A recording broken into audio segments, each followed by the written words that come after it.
یہ ہے کہ کسی کی عیب جوئی مت کرو،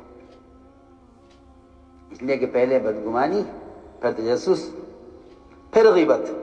یہ قرآن کی ترتیب ہے.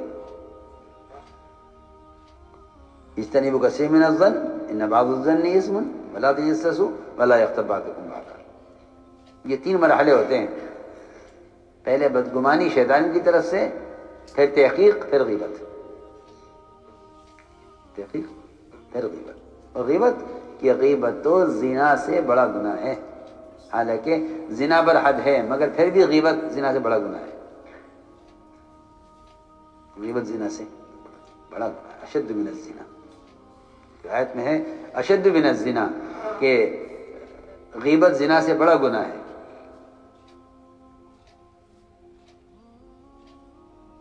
اس لیے میں نے عرض کیا کہ مسلمان کے قول و فعل کی تحویل کے بغیر آپس کا اجتماع ممکن نہیں ہے. اس لیے فرمایا کہ مسلمان کی خوبیاں بیان کرو، خرابیاں نہیں. مسلمان کی خوبیاں ہی بیان کرو، بس خرابیاں نہیں. لیکن جن چیزوں کے تذکرے ہوں گے وہ چیزیں عام ہوں گی. تمہیں فرمایا کرتے تھے کہ اگر تم غلط کو ختم کرنا چاہتے ہو اور باطل کو مارنا چاہتے ہو تو اس کا ذکر چھوڑ دو. فرمایا کہ خوبیاں تلاش کرو اور خوبیاں بیان کرو. خوبیاں تلاش کرو، خوبیاں بیان کرو. دیکھو میرے دوستو، یہ دعوت کا میدان، یہ تو ایک پھولوں کا اور درختوں کا چمن ہے. اس میں داخل ہونے والی دو قسم کے لوگ ہیں. اس چمن میں داخل ہونے والی دو ہیں جو چمن میں داخل ہوتے ہیں. ایک چمن میں داخل ہونا خنزیر بن کر. کیا بن کر؟ خنزیر بن کر. سیدھی بات ہے. وہ تلاش کرے گا گندگی کہاں ہے، بہانہ کہاں ہے، نجاست کہاں ہے. ہاں اس کو مطلب نہیں اس سے کون سا پھول، کون سا پھل اور کس درخت سے مجھے کیا لینا ہے، اسے کوئی مطلب نہیں ہے اس سے. خنزیر ہے وہ. اگر داخل ہوگا چمن میں تو گندگی تلاش کرے گا. اور آپ کو معلوم ہے، آپ جانتے ہیں کہ کسی درخت کی جڑ ایسی نہیں ملے گی جس میں اس کے مالک نے کھاد نہ ڈالی ہوئی ہو. ہوتا ہے؟ بتاؤ. کھاد کے بغیر. اور کھاد کہ جتنی گندی سے گندی ہوگی اتنی اچھی ہوگی کھاد. درختوں کے لیے جس طرح کھاد کا ہونا لازم ہے اور ضروری ہے، اس طرح کوئی مسلمان عیب سے پاک نہیں ہے. کوئی مسلمان صرف اللہ کی ذات ہے جو عیب سے پاک ہے، یا انبیاء معصوم ہیں بس.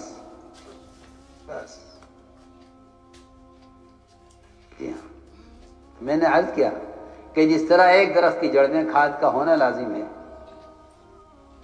اس طرح کوئی مسلمان عیب سے پاک نہیں ہے.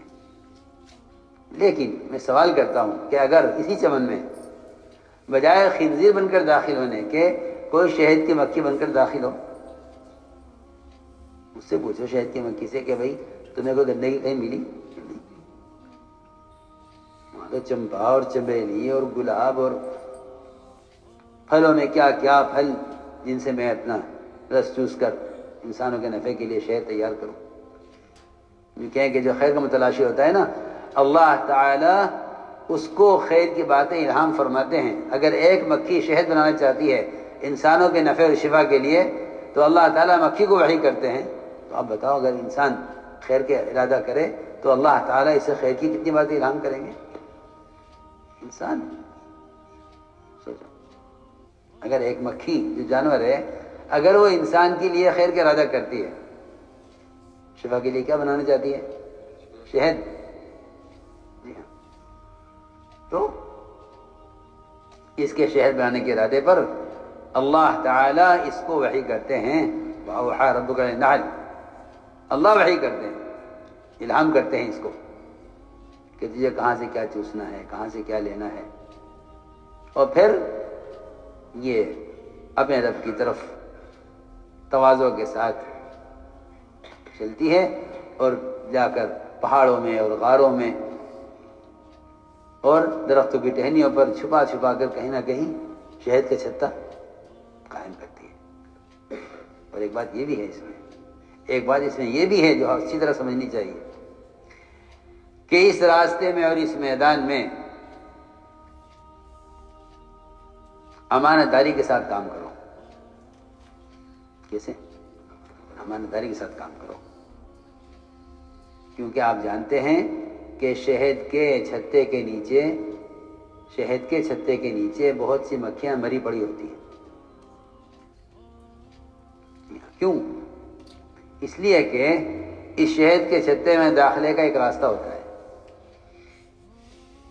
جہاں ایک مکھی وہ تعینات ہوتی ہے اس پر کہ اگر کوئی مکھی غلط چیز چوس کر لائے گی تو اس کو اندر داخل نہیں ہونے دیا جائے گا، بلکہ اس کو قتل کر کے مار کے گرا دیا جائے گا کہ تم غلط چیز لائی ہو، اور ہم یہاں انسانوں کی شفا کے لیے دوا تیار کر رہے ہیں اور تم غلط چیز لے کر آئی ہو۔ جو مکھی غلط چیز چوس کر آتی ہے اس کے لائی ہوئی چیز کی جانچ ہوتی ہے، اگر وہ چیز قابل قبول نہیں ہے تو پھر ایسی مکھی کو قتل کر دیا جاتا ہے۔ ہاں سوچو تو صحیح، ہم تو اناب شناب جو چاہیں بیان کر دیں، جو چاہیں دیکھ لیں، جو چاہیں بات کر لیں، جہاں سے جو چیز ملے اسے لے آویں، صحیح غلط کی کوئی تمیز نہ ہو کہ کیا کرنا ہے، کیا نہیں کرنا، کیا لینا، کیا نہیں لینا، کچھ پتہ نہیں۔ اور وہاں اگر مکھی غلط چیز چوس کر آئی ہے تو اس کو اس چھتے میں داخلہ ہی نہیں ملتا۔ کیوں بھائی؟ سنا آپ نے؟ اس میں اس کو داخلہ ہی نہیں ملتا، پہلے ہی اسے مار کر ختم کر دیا جاتا ہے اس کو۔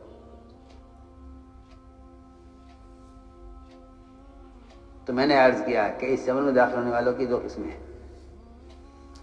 جو عیب تلاش کرنے کے لیے داخل ہوتے ہیں ان کی مثال سور خنزیر کی طرح ہے، جی ہاں، اور جو خیر کے متلاشی ہوتے ہیں ان کی مثال شہد کی مکھی کی طرح ہے۔ وہ انسانوں کی بھلائی اور انسانوں کی صحت اور انسانوں کی شفا چاہتے ہیں، پھر اللہ تعالیٰ ان کو وحی کرتے ہیں ایسے لوگوں کو کہ تمہیں کہاں کہاں سے رس چوسنا ہے، کون کون سے درخت سے، کون کون سے پھل سے، کون کون سے پھولوں سے، وہ لا کر شہد تیار کرتے ہیں، اور اس میں اللہ نے فرما دیا ہے شفاء للناس۔ تو میں نے عرض کی ہے ایک بات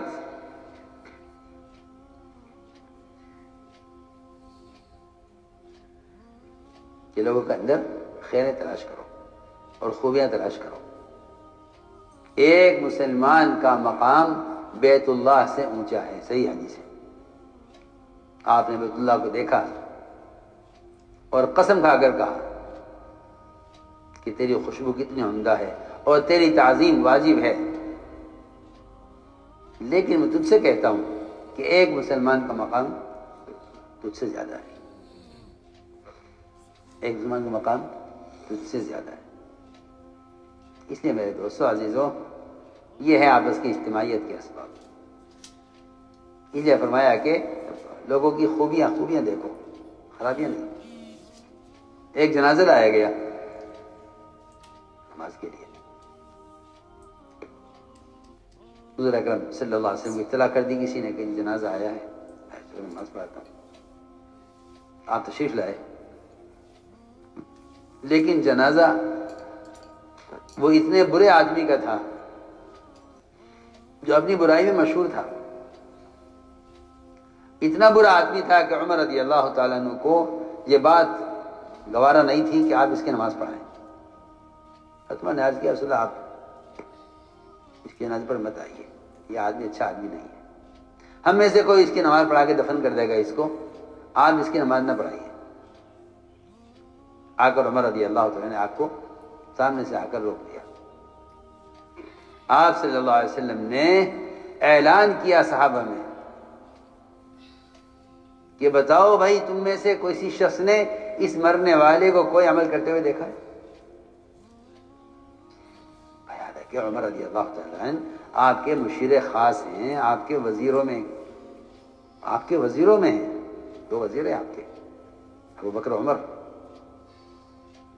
آپ کے مشیر خاص ہیں، آپ ان سے پوچھے بغیر کوئی کام کرتے نہیں تھے۔ اتنا قریب کا آدمی آپ سے یہ کہہ رہا ہے کہ آپ اس کی نماز مت پڑھائیے، اس کی نماز مت پڑھائیے۔ قریب والے کرتے ہیں، یہ دیکھیے یہ یوں ہے، یہ اس طرح ہے، آپ یہ نہ کیجیے، یہ کیجیے۔ آپ نے اس کے کہنے پر، حضرت عمر کے کہنے پر اعلان کیا صحابہ نے، بتاؤ بھائی سب بتلاؤ۔ حالانکہ جس کے بارے میں مشہور ہے کہ آدمی برا آدمی ہے، اس کے بارے میں اعلان ہو رہا ہے، اس کی ایک نیکی تلاش کرنے کے لیے، کوئی ایک نیکی، کوئی ایک خیر، کیوں؟ کیا اس اعلان کا کیا مقصد تھا؟ اس اعلان کا مقصد صحابہ کو اس بات کی تعلیم دینا تھا کہ اگر کسی آدمی کے اندر 99 خرابیاں ہیں اور صرف ایک خوبی ہے، تو یہ ایک خوبی اس کی 99 خرابیوں پر غالب آئے گی، اور اس ایک خوبی کی وجہ سے اس سے محبت کی جائے گی۔ آپ نے اعلان کیا، آپ نے اس کی پرواہ نہیں کی کہ لوگ یہ کہیں گے نہیں اس میں کوئی خیری نہیں تھی، تلاش کرو، کچھ تو ملے گا۔ میں کیا عرض کروں، ہم مسلمان کے اندر اتنی خوبی تلاش نہیں کرتے جتنی خرابیاں تلاش کرتے ہیں۔ اور آپ نے اعلان کیا صحابہ، بتاؤ بھائی تم میں سے کس نے اس مرنے والے کو کوئی عمل کرتے دیکھا ہے؟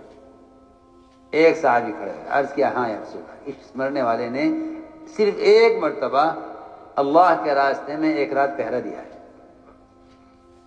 دیکھیں یہ کوئی تہجد کا، تلاوت کا، بیان کا، خطاب کا، کسی میدان میں قتال کا کوئی عمل نہیں ہے، ایک انتظامی لائن کی چیز ہے کہ پہرا دیا ہے ایک رات۔ آپ نے فرمایا جو آنکھ اللہ کے راستے میں پہرا دینے میں جاگی ہو ایک مرتبہ بھی، وہ کبھی جہنم کی آگ نہیں دیکھے گی۔